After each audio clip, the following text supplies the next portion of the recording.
맞지? 네 말로도 할 수 있어.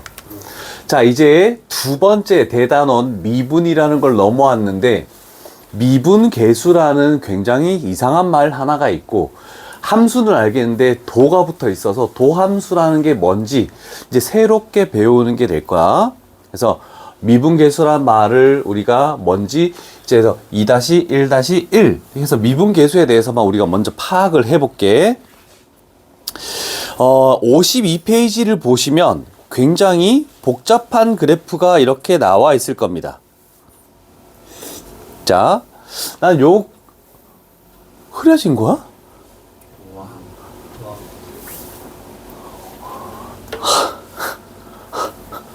아이, 꺼시. 필요 없어. 자, 내가 그릴게. 가운데 닿게.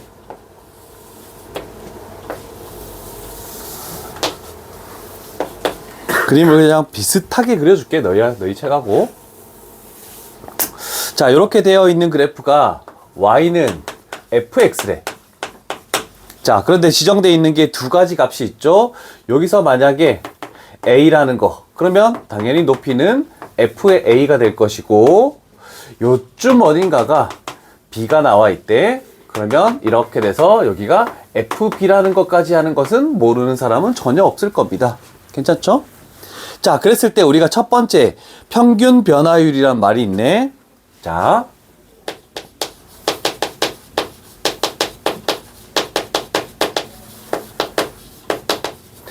평균 변화율은 조금 변화율 자체가 지금 생소한 말이긴 하죠. 평균 변화율에다가 너희가 적어 놓을 거는 이렇게 적어 놓자. 너희들이 알아듣기 쉽게 하기 위해 두 점 사이의 기울기 라고 하면 평균 변화율의 개념을 쉽게 해석을 할 수 있을 겁니다. 자, 그래서 두 점 사이의 기울기이기 때문에 우리는 여기에 있는 a, fa 그 다음에 b, fb 이 두 점 사이의 기울기를 원하네. 그러면 기울기란 x값의 증가량 x값의 증가량분의 y값의 증가량. 또 다른 표현 방법은 알고 있니? 아니, 그건 식으로 적으면 그렇겠지. b-a분의 fb-fa가 요게 평균 변화율 두 점 사이 기울기다라고 하잖아, 그지? 그걸 떠나서 너희가 알고 있는 기울기에 대한 모든 거를 얘기를 해보라는 뜻이야. x의 증가량분의 y의 증가량도 마찬가지고. 혹시 그건 들어봤니? 마이너스 x절편분의 y절편? 마이너스 x절편분의 y절편도 기울기거든? 처음 듣니? 아니, 공통수학 2를 할 때 직선의 방정식으로 했잖아. 그럼 그걸 알아야 되는데? 그 다음에 x축의 양의 방향과 이루는 각의 크기가 x도면 탄젠트 x도가 기울기. 그래서 x축의 양의 방향이래. 이게 x축의 양의 방향이야. 그러면 직선이 이렇게 있대. 그러면 그 각의 크기가 45도래. 그러면 기울기는 탄젠트 45도 1 이렇게 되겠다. 그럼 만약에 이렇게 돼서 양의 방향으로 135도를 이루고 있다. 그러면 마이너스 1. 뭐 탄젠트 30도는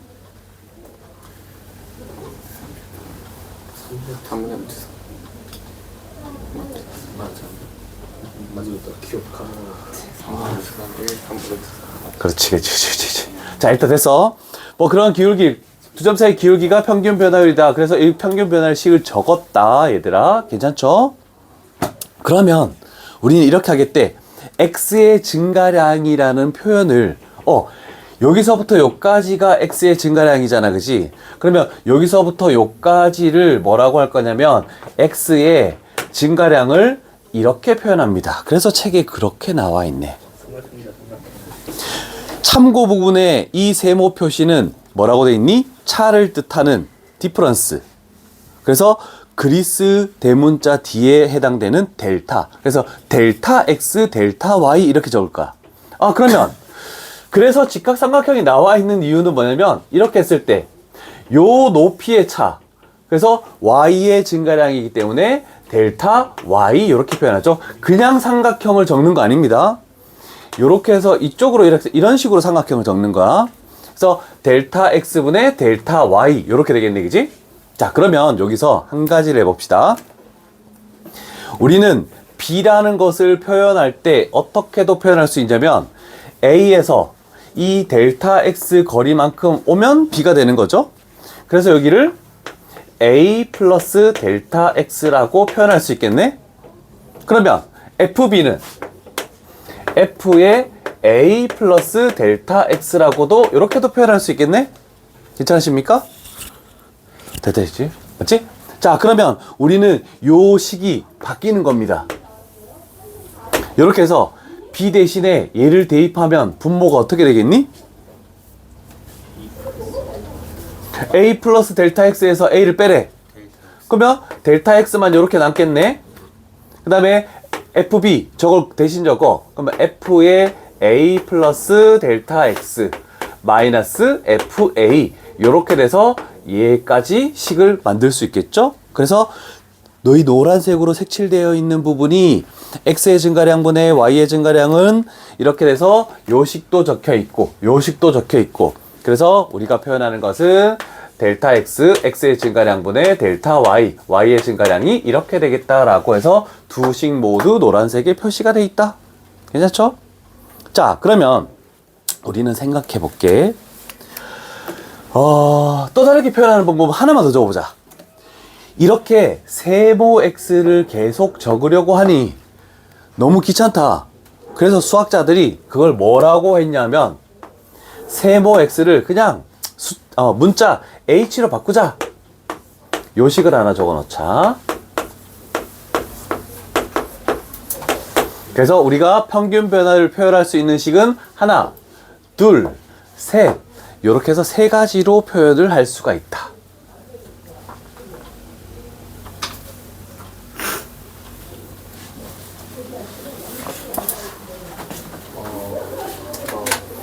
저 세 식을 다 사용해야 됩니까? 다 사용할 겁니다. 너희는 세 가지식을 다 외우고 있어야 돼. 근데 주로 요걸 사용하느니 요걸 많이 사용하니까 이 두 가지 정도만이라도 기억을 하면 괜찮을 것 같습니다. 그러면 우리는 두 점 사이 기울기 평균 변화율을 이렇게 해서 주로 두 가지씩을 가지고 사용을 할 것이다. 자, 그런데 이제 리미트가 들어갈 겁니다. 자, 밑에 있는 미분계수 옆에 뭐가 붙어 있니? 순간 변화율이란 말이 있지. 그렇게 졸리는 게 당연한 거야. 자, 순간 변화율이 나와 있는데 이렇게 하겠대. 우리는 지금 구한 거는 요 두 점 사이의 기울기인 이렇게 되는 요 직선의 기울기를 의미한 거였다. 괜찮죠? 자, 그러면 우리는 델타 x를 요만큼 줄여볼게. 그러면 요렇게 되면서 요 두 점 사이의 기울기가 되더라 라고 할 수 있겠네, 그치? 그럼 기울기가 점점 낮아지고 있죠? 그러면 델타 x를 이렇게 되면 여기다가 뭘 씌울 거냐면 리미트 델타 x 값을 거의 0에 근접시키면 어떻게 됩니까? 또는 여기다가 우리는 리미트 h 값을 거의 0에 근접시키면 어떤 변화가 있습니까? 라고 할 수 있거든? 자, 그러면 델타 x가 거의 없다라고 생각하면 요 정도라고 얘기할 수 있겠네, 그지? 그러면 우리는 이 두 점 사이의 기울기를 의미한다라고 얘기할 수 있죠? 그러면 정말 0.01 차이 나면 어떻게 되겠니? 기하학적으로 해석하면 그러면 거의 얘가 0에 가까워진다는 말은 0에 가까워지면 어떤 결과가 되면 그냥 A점에서 fx에 접하는 접선이 될 수 있다 라고 이렇게 얘기할 수 있어. 그래서 너희는 미분계수 순간 변화율 옆에다가 접선의 기울기라고 얘기합시다.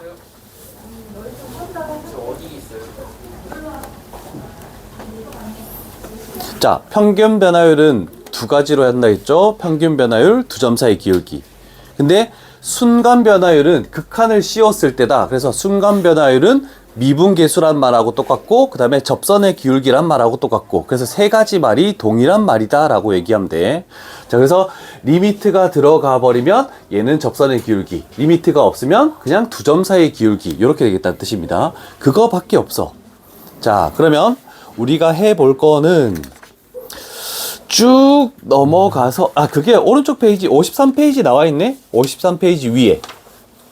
그럼 너희는 53페이지 위에 접선의 기울기라는 표현을, 요 x값이 a에서의 접선의 기울기를 어떻게 표현하냐면, 우리는 f 프라임의 a라고 이렇게 표현할 거야. 이제 저 프라임 자체가 접선의 기울기다라는 뜻이야. 프라임 자체가. 자, 그랬을 때 우리는 처음에 나와 있는 식이 필요 없고, 델타 x 대신에 우리는 리미트 h 값을 0으로, 그 다음에 h분의 f의 a 플러스 h 마이너스 fa. 요 식이 안 적혀 있으니까 세 번째 식에다가 적으면 되겠네. 처음에 델타 x 나와 있고, 그 다음에 얘 나와 있고, 근데 얘가 없죠? 얘를 적어 두시면 될 것 같습니다. 이 식을 제일 많이 이용할 거니까.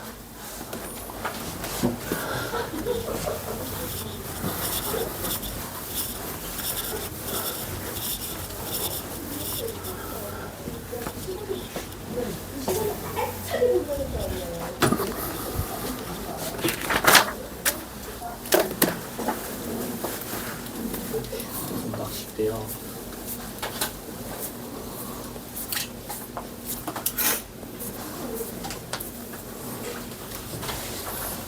자, 이런 게 있다는 정도만 생각을 하시고,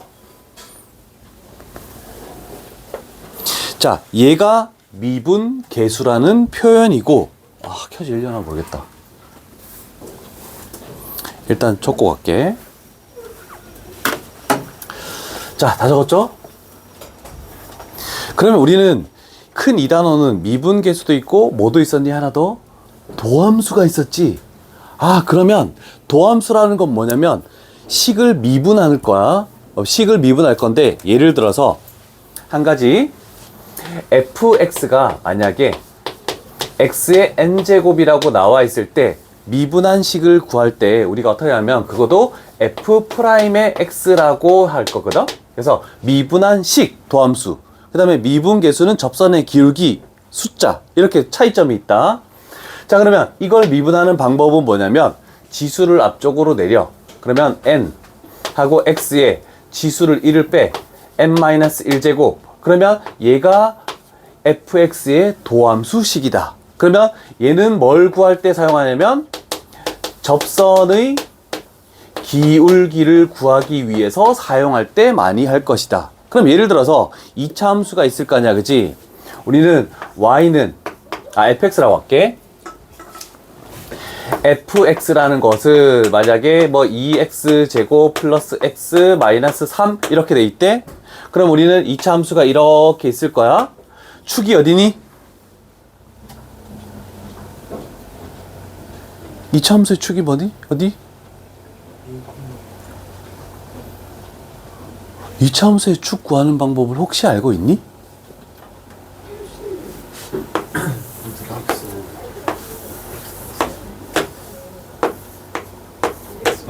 두 근이지?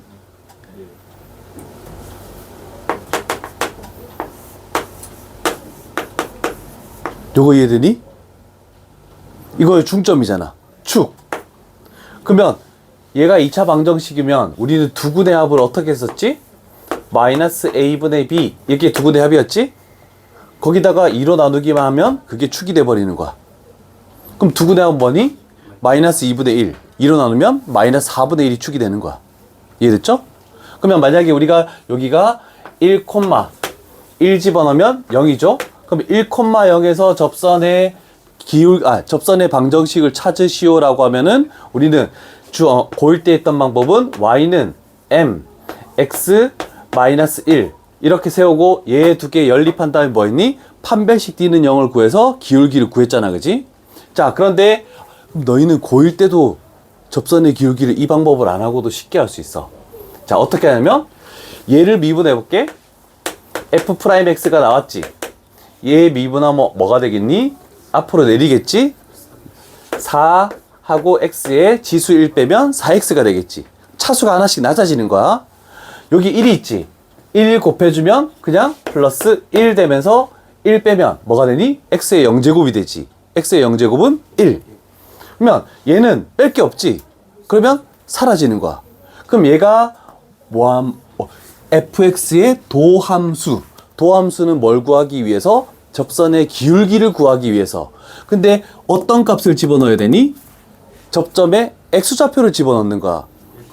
1을 딱 집어넣겠지? y는 없잖아, 그치?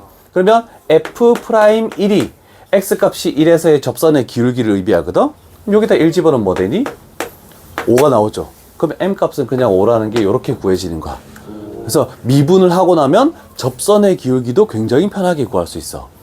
그럼 미적분 2를 가면 유리함수의 접선, 무리함수의 접선 다 구할 수 있는 거야, 미분하는 거. 그래서 얘가 도함수식을 만든 이유는 이 접선의 기울기를 구하기 위해서 이렇게 만드는 거. 그럼 우리는 요 단원에서 큰 2단원에서 할 수 있는 거는 요게 끝이야. 이해되겠니? 그래서 아까 전에 여기에 했던 그림을 그렸던 그 식 중요하긴 해. 근데 주로 이제 너희가 미적분원에서 수능을 볼 때 필요한 건 여기서부터가 필요하다라고 얘기할 수 있거든. 자, 물론 필수예제 1번부터 풀긴 해야 되겠지만 개념은 알아야 되겠지만 시간이 다 됐으므로 이따가 해볼게. 알겠죠? 테스트 보러 내려가자.